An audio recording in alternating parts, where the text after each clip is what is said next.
Well, I've been farming all my life, all my working life, and this farm was bought 40 years ago by my father. And well, you've been farming since '77. So, but we work as a team. It's crucial that we work together. But the property is 1,200 hectares in a 450mm rainfall zone, undulating and showing potentially severe salt problems, and with some problems that have been here for some time. They're the reasons why we've got active in the saltland pastures, as well as the upslope perennials, and there's a lot more to do. I feel we're only part way into this. Our son Richard is taking charge now, and he's got to take it at another stage. We're lucky that the next generation are keen, and both of them very keen, Richard and Holly. What do you think made him so keen, Di? Richard's always been a farmer, and he met his wife at uni. She's an agronomist, so we've done well. Yeah, they just both love the farm, which is wonderful.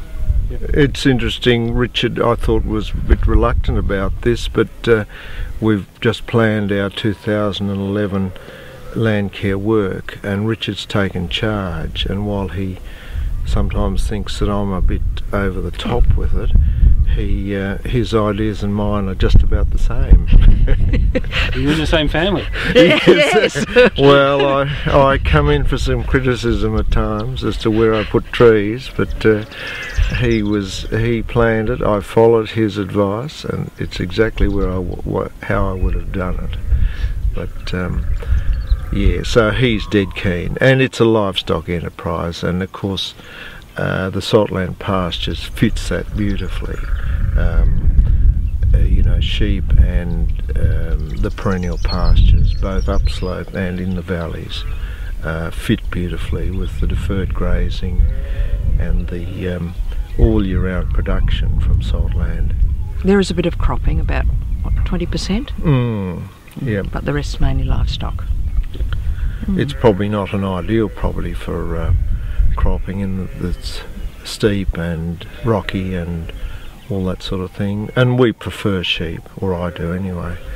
But yes, I think the saltland pastures side of it has been most exciting. I went from being very pessimistic about it to probably finding it the most enjoyable part of the enterprise. And as you say, exciting. It The is. potential We're getting is wonderful. Results far quicker than I'd ever thought. I thought we'd be long gone before we'd see the sort of coverage of some quite severe salt. But it's happened. It's happened, and we're learning a bit more. We're making mistakes and working through them. The main thing is not to be deterred. Keep going. What were some of the turning points you talked about, from being pessimistic to becoming quite excited and seeing that rate of change? What were some of the things that really started to really get your heart racing a bit, thinking this is going to be good for us? Well, to start with, we did quite, under Sally Thompson's guidance, did put in quite a lot of piezometers, and were alarmed at what the problem was, and then from that we saw what the potential problem was. And just starting tentatively, we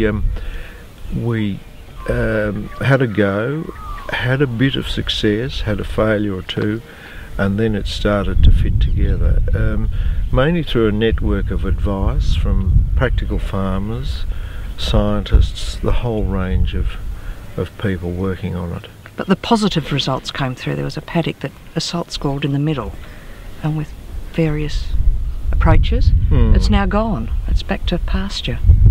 And over what time frame would have that been, Di? Oh, 4 years? 4 or 5 years, yeah. Jeez.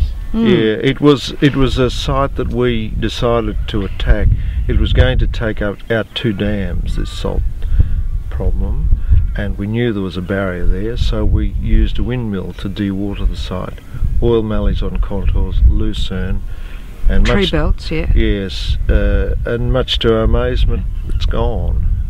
Absolutely It was gone. a small area, but it would have only grown. Well, I want So to prove that we could do it, and we can. And when you see a positive result, it's very encouraging.